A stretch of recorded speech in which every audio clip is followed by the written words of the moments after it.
Hey, kia ora, Helen Brahms here, coming to you live from Surprise in Arizona. Hope you're having a super fantastic, sparkling day. Welcome to Before the Dirt Nap podcast number 1498. What are we going to do? We've talked about where next, which is places you would like to go. So tonight I thought it'd be interesting to talk about what am I going to do next, or what other thoughts have I have. So one thing I have decided I am going to do is I am going to never be a window cleaner. See, I use a squeegee every day in my shower to wipe off all the water and everything else and keep it nice and clean and streak-free between cleans. It helps. And I've decided after I don't know how many years I've been doing this, a lot, that I'm never going to make a good window cleaner. I leave streaks behind, and I do this on a daily basis. Whenever I have a shower, I leave streaks behind in the shower with little water driblets. Then you go back to wipe them off, and you leave other streaks. And yeah, I'm never going to make a good window cleaner. But one thing I'm going to do, and I do it every day and I practice this every day, is clean as I go. So I'm not having to spend a whole bunch of time cleaning. I am one of those people when I'm in the kitchen and I'm cooking in the kitchen, as I clean as I go. My very first Thanksgiving, it was back in 97 or 98. No, it was 98 because we were in the new house. And Brad's mum came out from LA to spend Thanksgiving with us, and we had the boys there as well. And I got up early that morning, got the turkey on. I had prepped a whole bunch of dishes the day before, which just needed to be heated or just thrown into the crock pot or into the oven at certain times. And I had my timesheet down. I had my little recipe books there with all the flags on so I could quickly access the recipes and everything. And there was I had this partially baked garlic and herb bread, and I actually made the bread. And yeah, I know I made the bread, but it wasn't a hard one. It wasn't one of those yeast ones. It was actually this pull apart bread, which was actually quite easy to. Actually, no, I didn't make the bread. It was made of those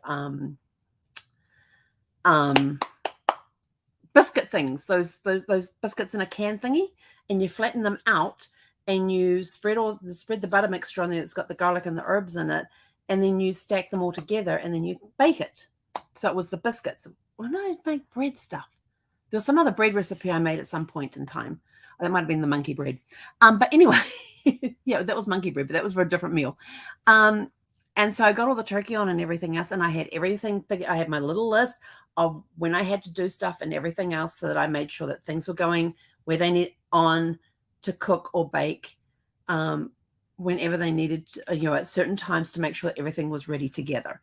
And it turned out beautifully. The turkey was amazing. It was this golden brown, because I had learned early on that when you're cooking poultry, like any birds or any type of birds, you cook them breast down. And then you baste them throughout the thing. And then for the last 15 to 30 minutes, depending on what it is, you turn it over so it gets that all over brown color.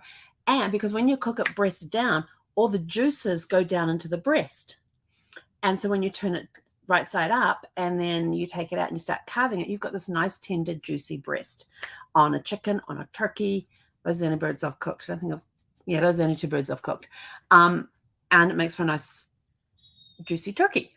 It's just the way I do it. I mean, it just made sense to me. Nobody actually taught me to cook it breast down. It just made sense to, why am I cooking it this way when all the juices run out and into the pan? What if I and the breast turns out dry? This is after my first chicken. What if I turned it over and cooked it so it was breast side down, then all the juices would run into the breast? And it's one of the best chickens I ever had after that. And so I did the same with turkey. It worked.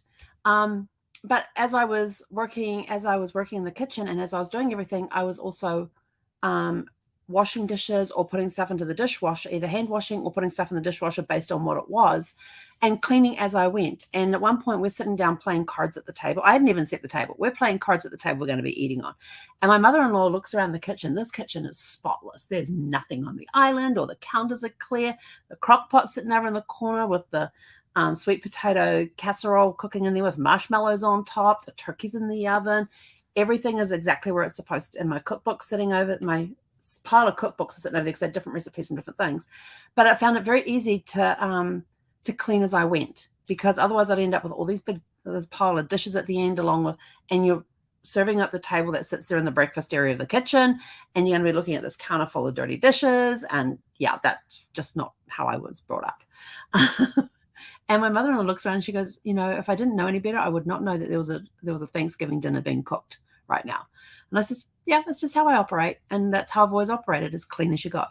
And so that's one thing that I'm going to do I'm going to be doing is, as I clean as I go. When I finish my shower, I squeegee all the glass and the 2 walls, solid walls that are in there. And that's, it helps keep it clean.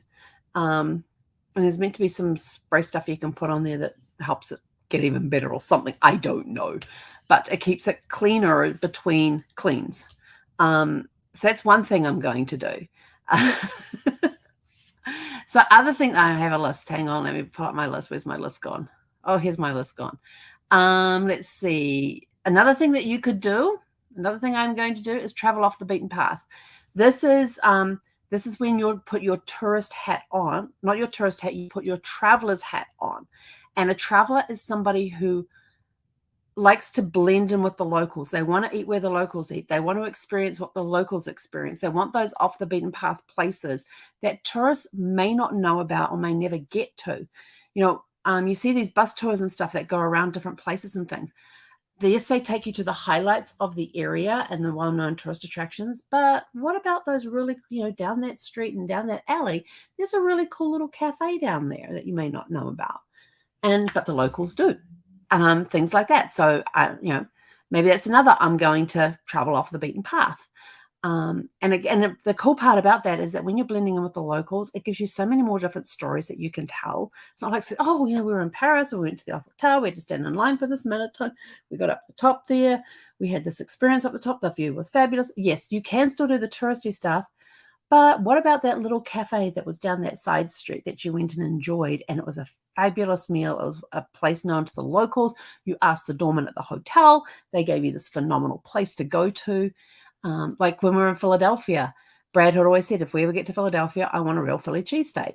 And we're like, okay. So he goes and asks the doorman, where's the best place in town to get a Philly, that the locals go to get a really good Philly cheesesteak? He says, I don't want a place that tourists go to. He says, I want an authentic experience with a Philly cheesesteak. He sent us down the road and around these few corners and stuff to this hole in the wall place that was packed. It was packed. And these guys are putting Philly, they've got the buns up their arms and they're filling it with all the fillings and stuff and filling multiple orders at once with these Philly cheesesteaks.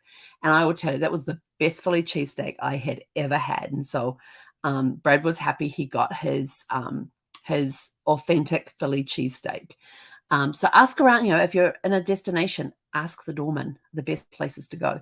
The concierge may send you to places where they that they know, that are known very well, but the doorman, they'll send you to the local places, the ones that the locals like. Maybe you're going to take a cooking class, and it might be like taking, how do you hand make pasta? And you might decide, well, I'm going to take a cooking class on how to hand make pasta, but I'm going to go to Italy to learn how to do that. And, it could be something like that. Or you want to learn to make sushi. Well, let's go to Japan and let's take a sushi class on for making sushi. You're going to different places. There's a great story, great novel series, Albert Smith's Culinary Adventures. And Albert Smith is a retired policeman, a higher up, like superintendent type person from the British police. And him and his dog got fired for being a police dog because of his attitude. His dog's name is Rex Harrington. Yes, after the actor Rex Harrington from Dr. Dolittle.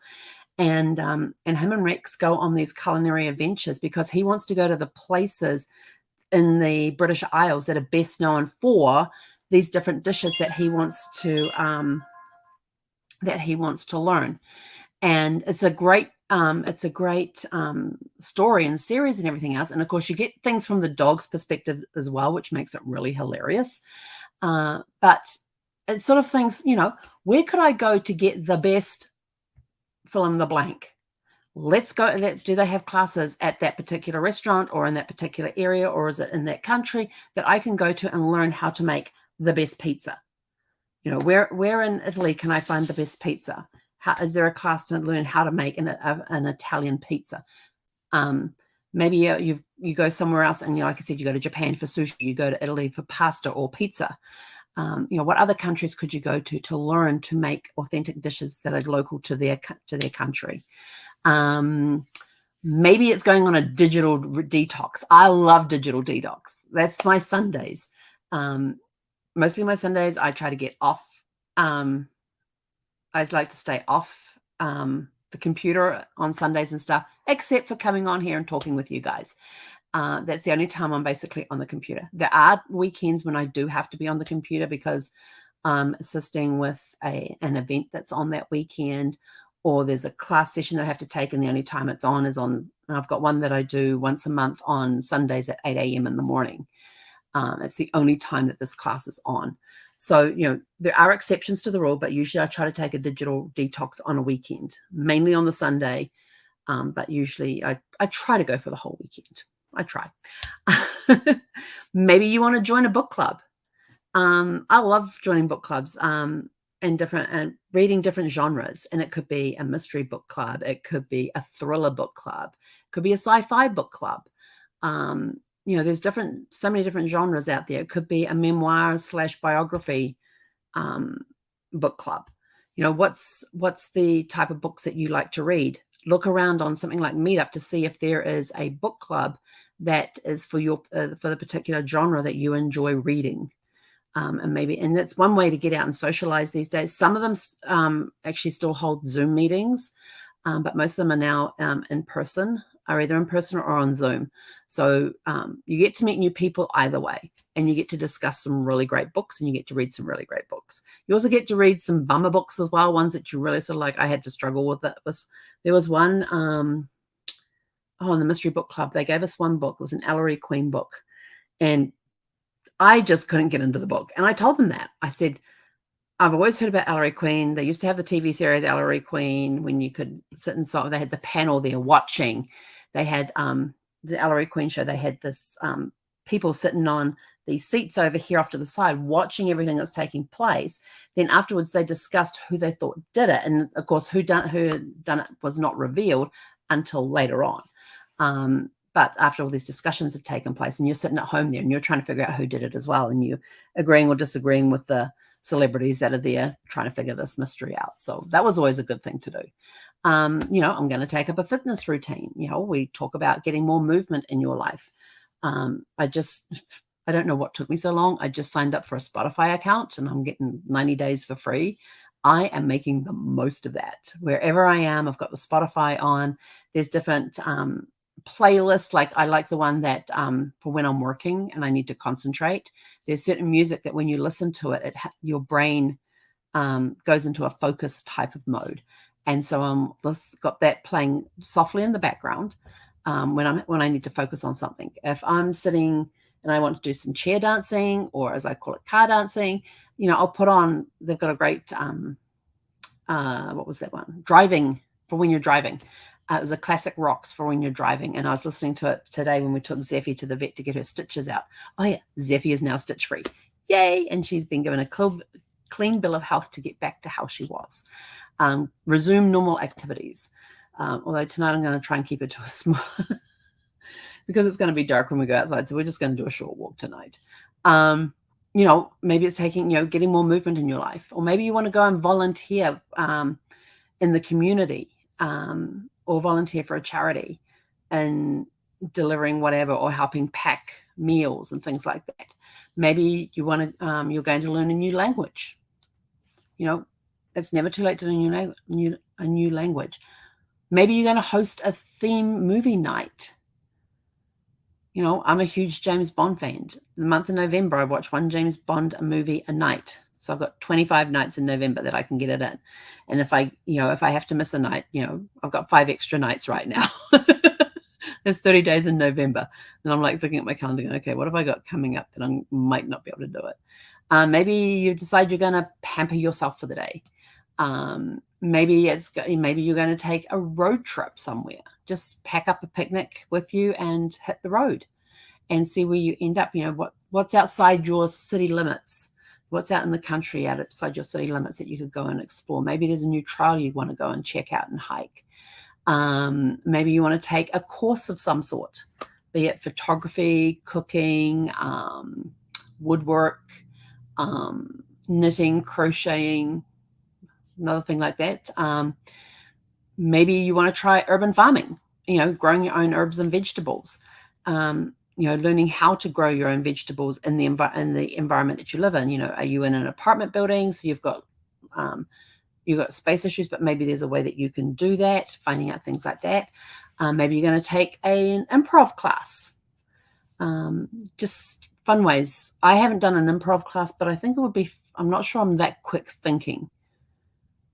I'm not sure if I would handle that or not, but it could be fun to take, figuring out just whatever comes into your brain and just acting it out, talking about it. If they give you a topic, you come up with things that you can talk about. Maybe that would be fun. Maybe you could do a food tour in your own, maybe you're going to do a food tour in your own city. Start off with, let's go over here and we're going to have appetizers in this restaurant. Then we're going to go to this restaurant and we're going to do our salad course. Or then we're going to go to this restaurant and we're going to do our main course. And then we're going to go to this restaurant and we're going to do desserts. And then we're going to go to this restaurant over here and we're going to do coffee, like a cheese board and coffee or something like that. Make it up, make it a progressive tour, make it a progressive dinner, but through restaurants. Or you could even get a group of friends together and you do a progressive dinner night where you're at each person's place for different courses. Each person is responsible for providing a course. Maybe you could do a workshop for something that you're really good at, like knitting and crocheting, woodworking,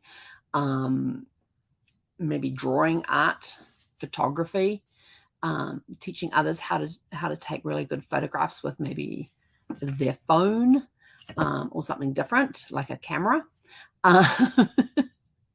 Maybe, this is a good one. I like this one because I have actually done this a couple of times. It's interesting to go back and read them when the time comes to open them. And that's write a letter to your future self. You can say, hey, and basically I turn around and say, this is what the date is. This is where I'm currently living. This is what I'm working on. These are the businesses I have. This is the company I work for. This is my job right now. This is my business right now. This is some trips I've got coming up. Just talk about your life now, but address it to your future self in like 5 to 10 years time. And write in there, these are some of my goals that I have, and put those in the letter to your future self, and then date it to not to be opened until, and put it like 5 years out or 10 years out, or maybe it's just a year out.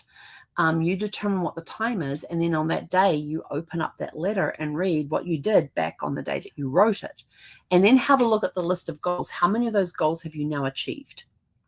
That's always an interesting thing. Maybe it's you're going to attend live performances like a play or a concert, a comedy show, one of those like an improv night as well, or one of those audience participation plays that they have, or musicals. Attend a live performance of something. Maybe it's going to the Renaissance show, Renaissance fair, and attending some of the live on stage performances that they have. I always like watching the guy with the whips. They're always so much fun. They had one Renaissance, in fact, the first Renaissance festival I went to here in the States, they got Brad up on stage. We were at the whip with the people that do the whips, and they got Brad up on stage, and they handed him a glove, said, here, you're going to need this. And he holds it up, and he just holds it up like this and looking at it, and it's shredded. All the fingers on it are shredded. And then they had him holding these, I don't know, noodles or straws or whatever they were. And they would whip them out of his hand and, cut them with the whip in his hand, and he'd just have these little stubs left and that sort of stuff. That was a lot of fun. Maybe you could, what else? Visit an art exhibition or a museum and have a look at what they have on. Like, do they have a limited time I'm trying to think of the words. A limited time show that they've got on there where you go, and if they've got a limited time exhibition on, that's not part of the normal museum or the art gallery, but you can go in and you can see this special exhibition that they currently have on. Maybe it could be you're going to binge on a new podcast series. I know with the Spotify, I can go listen to my favorite podcasts. But now I'm also exploring what are some of the new ones that are out there, because I just like sometimes having it on in the background. Maybe you're going to have a movie fest this weekend. Whatever it is that you decide to do for I'm going to,